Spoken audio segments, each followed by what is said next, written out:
मित्रांनो, तुम्ही कधी विचार केला आहे का?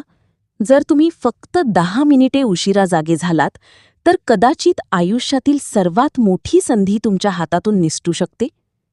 काय होईल जर नशीब तुमच्या हातात असताना तुम्हीच ते गमावून बसलात, फक्त यासाठी की तुम्ही म्हणालात, अजून खूप वेळ आहे. आजची ही कथा एका अशा युवकाची आहे, ज्याने वेळेची किंमत कधीच ओळखली नाही आणि एक दिवस त्याने सर्व काही गमावले. शिवपूर नावाच्या एका शहरात अर्जुन नावाचा एक युवक राहत होता. अर्जुन बुद्धिमान होता, पण त्याचा सर्वात मोठा शत्रू होता त्याचा आळस. प्रत्येक महत्वाचे काम तो नेहमी उद्या करू असे म्हणत पुढे ढकलत असे. त्याचे आईवडील त्याला सतत समजावत असत, बाळा, वेळ खूप मौल्यवान असतो, वाईट सवयी सोड आणि अभ्यासावर लक्ष दे. पण अर्जुनला वाटायचं की या सगळ्या जुन्या गोष्टी आहेत. काही दिवसांनी अर्जुन शिक्षणासाठी शहरात गेला, पण तिथेही त्याच्या सवयी बदलल्या नाहीत. दिवसभर मोबाईल, रील्स, मित्रांसोबत मस्ती आणि निरर्थक गप्पा. अभ्यास जणू त्याच्या आयुष्यातून हरवून गेला होता. एक दिवस त्याच्या मित्राचा फोन आला. अरे अर्जुन, माझी मोठ्या कंपनीत नोकरी लागली. फोन कट होताच अर्जुनच्या मनाला धक्का बसला. तो स्वतःशीच म्हणाला, मीच नेहमी मागे का पडतो? माझे सगळे मित्र पुढे जात आहेत आणि मी तिथेच उभा आहे. मनात बेचैनी घेऊन तो नदीकाठी गेला. तिथे एका मोठ्या वृक्षाखाली एक बौद्ध भिक्षू ध्यान करत बसले होते. अर्जुन त्यांच्या जवळ गेला आणि म्हणाला, भंते, कृपा करून मला मदत करा, मी हरलो आहे. भिक्षूंनी शांतपणे डोळे उघडले आणि म्हणाले, वत्सा, तुझा संघर्ष यासाठी आहे कारण तू वेळेची किंमत ओळखत नाहीस. मी तुला एक कथा सांगतो, लक्ष देऊन ऐक. एकेकाळी एका दयाळू राजाकडे रामू नावाचा एक गरीब माणूस आला. त्याचे शरीर अशक्त होते, कपडे फाटलेले होते आणि डोळ्यांत थकवा होता. रामूने हात जोडून म्हटले, महाराज, मी अनेक दिवसांपासून उपाशी आहे, मला कुठेच काम मिळत नाही. राजाला त्याची दया आली. राजा म्हणाला, मी तुला एक संधी देतो. आजचा पूर्ण दिवस तुझा आहे.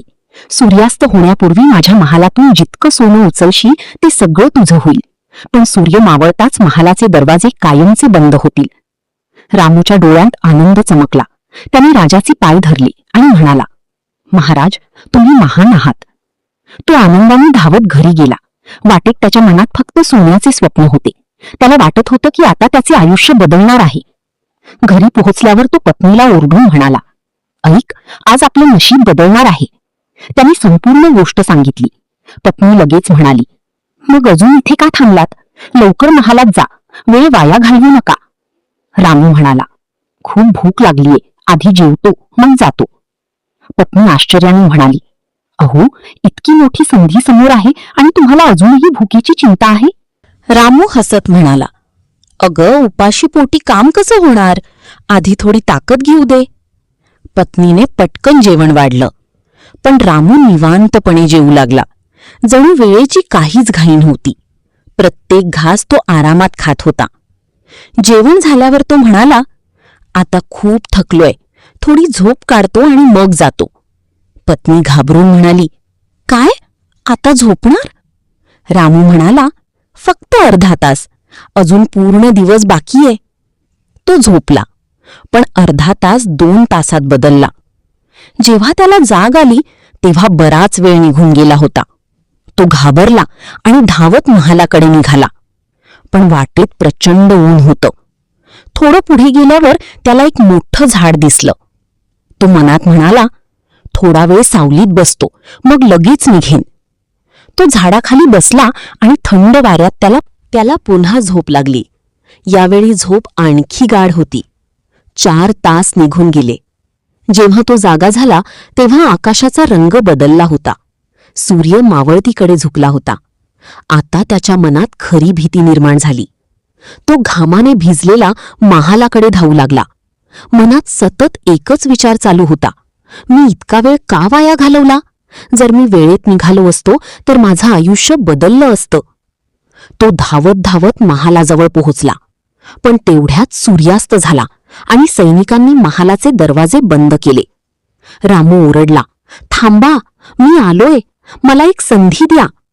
पण सैनिक म्हणाले, माफ करा, वेळ संपली आहे. रामू जमिनीवर कोसळला. त्याच्या डोळ्यातून अश्रू वाहू लागले.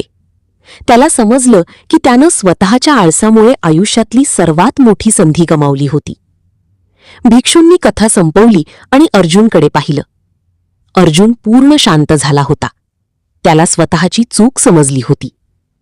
भिक्षू म्हणाले, वत्सा, तूही हाच दोष करत आहेस. तुला वाटतं की वेळ खूप आहे, पण वेळ कधीच कोणासाठी थांबत नाही. तू वेळेसोबत चाल, नाहीतर वेळ तुला मागे सोडून जाईल. त्या दिवशी अर्जुनच्या मनात मोठा बदल झाला. दुसऱ्या दिवशी तो सूर्योदयासोबत उठला. त्यानं मोबाईल बाजूला ठेवला. शांत बसून ध्यान केलं. स्वतःसाठी कठोर दिनचर्या बनवली. सकाळी ध्यान, दिवसभर अभ्यास आणि प्रत्येक काम वेळेवर. जेव्हा जेव्हा आळस यायचा तेव्हा तो डोळे बंद करून श्वासावर लक्ष केंद्रित करायचा. हळूहळू तो अधिक एकाग्र आणि शिस्तप्रिय झाला. काही महिन्यांनी परीक्षा आली. अर्जुन पूर्ण तयारीत होता. निकाल लागला आणि अर्जुन कॉलेजच्या टॉप 3 विद्यार्थ्यांमध्ये आला.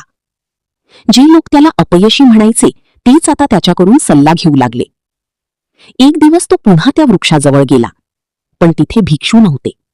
फक्त एक छोटी पाटी ठेवलेली होती.